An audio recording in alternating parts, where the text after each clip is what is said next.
If you're looking to increase your sales today in today's market, then listen up, because after attending Amazon Accelerate this year, here's exactly what I learned about how you can adapt your Amazon ad strategy to combat inflationary pressures, interest rates rising, and obviously more competition than ever on Amazon. Then listen to this video, because we're going to be going over 4 topics that cover exactly how you can make your dollar go further, as learned in the breakout session that I attended called Make Every Dollar Count, optimizing ad performance without increasing your budget. The first thing that we're going to be talking about is today's current climate. And the reason why this is so important is because as any seller, whether you're growing, whether you're scaling, or whether you're brand new, you're going to need to find a way to be able to adapt. We're experiencing inflationary pressures, we're experiencing higher interest rates, we're experiencing more competition, and more, it's important for you to be able to build trust with your customers and potential customers along the way. Ultimately, what this is doing is it's shifting consumer behavior, the way that they're shopping, the way that they're doing research, and they're wanting to do business and buy from actual businesses and stores that they can actually relate to. A few big things that I took away from this is that you not only need to change your actual product strategy, but you also need to change your ad strategy. Some of the biggest things that Alicia and Destiny talked about in this session was changing your product strategy and having a product that actually means something, that stands out, solves a customer need, and ultimately the shift to being able to talk to who your customer actually is. The ability to do that actually makes it much easier for you to be able to go ahead and target somebody specifically, which allows you to have messaging that aligns with the person's goal that you're trying to target, and therefore increase the likeliness that you can actually convert them. Now, when it comes to ad strategy, it's not as easy as it used to be. So being able to define your goal and build towards that goal is so important. A couple big things that were talked about is pick a budget and stick within it, right? Know your goals. As a brand new seller, maybe your risk tolerance is much lower, but as a more experienced and aggressive seller, maybe your goal is to actually drive more brand and more customer, more awareness. So your goals could be very different, and you need to be able to identify what those goals are so that you can shift your ad strategy accordingly. Now, the next big bucket is the ability to track and using campaign measurement tools to be able to do this. Now, Destiny really dove into this topic here, because at the end of the day, you need to know what your goals are. I talked about it in the previous point, but know your goals and work to those goals. As you're using campaign measurement tools, you want to set up those dashboards to be able to track what those goals are. If you're not going in with a goal, how are you going to know if you actually succeed? So again, some of those examples are, number one, is it to drive profitability? In that case, maybe having a really low tacos or really low ACOS is something that you want to drive. Or is it to drive shelf space? Is it to drive brand awareness, where right there, you're actually looking at adding people to your email list, or maybe it's getting people to visit your brand store. You're building awareness with intent that you're looking to actually get something in the future from those customers. Now, one thing that really stood out to me that Destiny had mentioned is that when you set up your dashboards and these tools correctly, it will allow you to be reactive. Now, in business, we always plan to be proactive, but what I loved about this is the ability to be reactive will allow you to take advantage of peak periods, peak selling times, days of the week that do really well, and ultimately allow you to capitalize on things that are actually working today. Now, of course, if you're listening to this, some of the tools that you can actually use are internal. You can use brand analytics, you can use brand insights, or you can use external tools like Data Dive, Seller Board, and other tools that are out there as well. One of the ones that Alicia had recommended was Perpetua. Now let's talk about why it's important to consider your short and your long-term goals, and ultimately how they're gonna lead to your growth of your store. Now, there's 2 statistics that I'm gonna read off my notes here that I think are very powerful for you to consider. Number 1, 60% of consumers research a product online before buying it. Now, the reason why I think that is important is because it's becoming more and more apparent that people want to actually look and read your listing. They want to read the reviews, which is why it's so important to have a good product, but also have the ability to communicate to your customers in the ways that they want to actually be communicated to.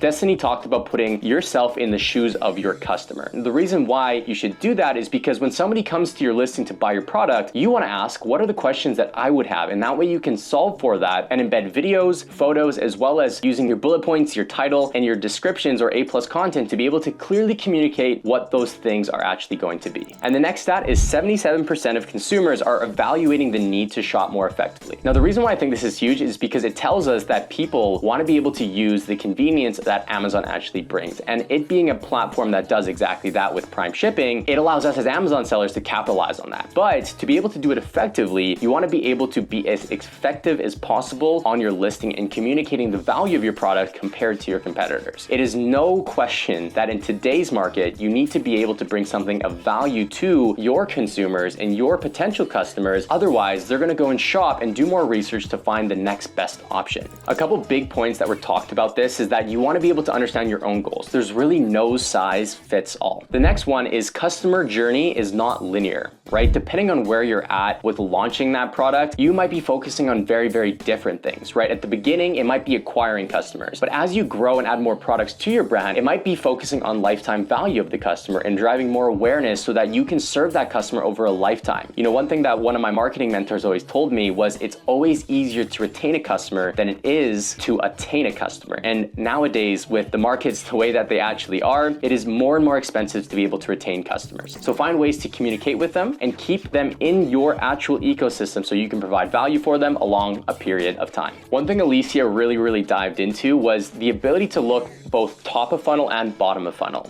Most people that are listening to this are always focusing on conversion. How do we get more customers? How do we get more sales? But the reality is that as you continue to build your brand, you need to focus top of funnel. Focus on building brand awareness. One thing that Alicia had mentioned that I thought was very insightful is that when they focused on driving more brand awareness, what this allowed them to do is it allowed them to actually get more cross purchases, larger cart value, more lifetime value from a customer over time. Because if you're just focusing on driving conversion, that's all you're gonna get. But if you're focusing on driving brand and using things like sponsored brand video, headline ads, you're now showing people, hey, come and look at my storefront. And if you can look at my storefront, you might be able to go and actually drive 2-3 purchases because any good brand owner is thinking about the customer and other products that they can use to be able to serve that customer. For instance, Alicia has a brand called Kazi. She sells a lot of home decor and things for the house that most people would use, from coasters to placemats. Naturally, a lot of people are gonna buy those simultaneously. So instead of focusing on getting a purchase that might be $30, why not have the opportunity to drive them to your store so that they can buy matching placemats as well as the matching coasters and increase that cart value to $50 or $60. Now, the last thing that we're gonna dive into is actual advertising strategies that you can use for your success and growing your business today. Now, one thing Alicia really talked about was listening to the voice of your customer. When they do a launch, they always use Vine. Vine's a program that allows you to actually get reviews, and not just any reviews, but very detailed reviews on how you can make the product better or what they actually like about the product. Now, what I thought fascinating is that most people will just get those reviews to get their social proof up. Hey, I have 5 reviews. It's gonna be much easier to run ads. It's gonna be much easier to be able to push myself up into those top positions that we wanna be in. But what I loved about what Alicia said is not only do they do that and focus on that, but they also listen and read those reviews and start embedding a lot of those keywords or things that their customers are actually saying about the product, of what customers actually liked about the product, and started embedding it into their photos, into their description, into their A+